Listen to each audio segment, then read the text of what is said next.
All right, if you're here, you're probably looking to buy either the Sonos Playbar or the Sonos Beam and compare them and see which one is better for your home and how much you should spend on each of these devices.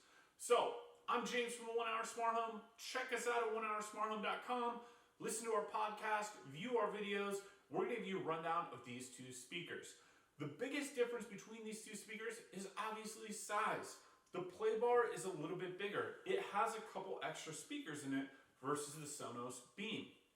However, for most normal listening at TV volumes and music listening volumes, the Sonos Beam does a great job of replicating the Sonos Playbar sound. The Playbar has been out for a couple years, but what that means is that it doesn't have some of the latest features that are built into the Sonos Beam. The Sonos Beam has Alexa built in.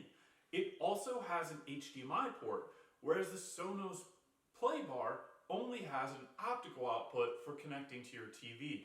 Now, both these speakers are going to connect wirelessly to your network. You'll be able to use them with your phone, and you'll be able to use them with Alexa.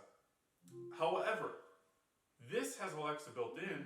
This, you'll have to put the commands through another Alexa device to make it work. So, let me show you how the Beam works with Alexa. Alexa, what's the weather today in Chicago? Right now in Chicago, it's 37 degrees Fahrenheit with cloudy skies. Throughout the day, you can expect more of the same, with a high of 39 degrees and a low of 34 degrees. Alright, I've turned Alexa off, but watch this. Alexa, play music on Sonos Playbar. Yeah, it doesn't work because there's no Alexa built in. So the Sonos Beam has better inputs, I would say, in terms of the HDMI versus the optical, just because the majority of people are going to have an HDMI cord laying around. They're going to be able to connect this very easily. An optical cord, it comes with it with a Sonos Playbar, but you may not have one long enough to connect to your Playbar. So let's do a little bit of a sound test, see if you can tell the difference between these two speakers.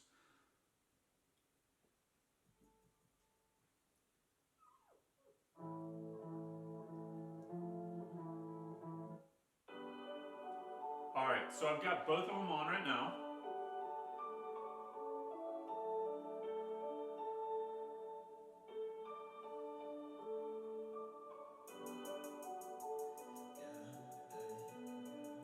Now I have just the Sonos Beam on.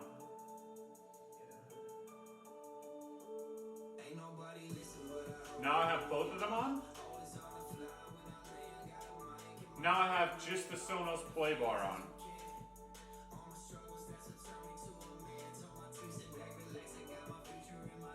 Now I have just the Sonos Beam on.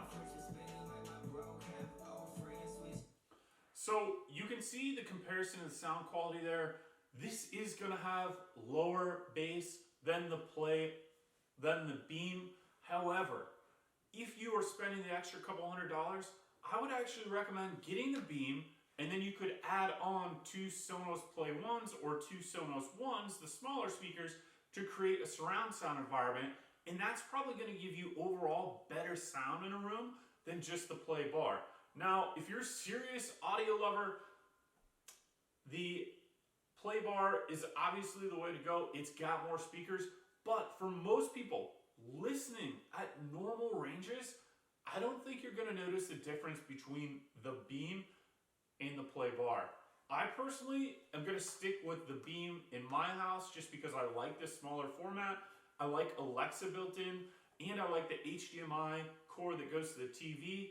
With that cord, if you have a newer TV, you can also use Alexa commands to turn on and off your TV and some other Alexa TV commands, just saying, Alexa, turn off the TV, because it connects to your TV with the HDMI cord and interacts with your TV through the HDMI port with a newer TV. So I do like that feature, and honestly, I didn't notice that much of a difference between the Playbar and the Beam in sound quality at normal listening levels.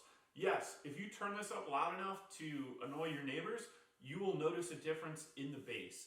But if you're just listening to TV or you're listening to music at normal levels, this has enough music to actually, I can hear the bass, or this has enough power that I can hear the bass when I'm up in my office and I'm playing this at a moderate level.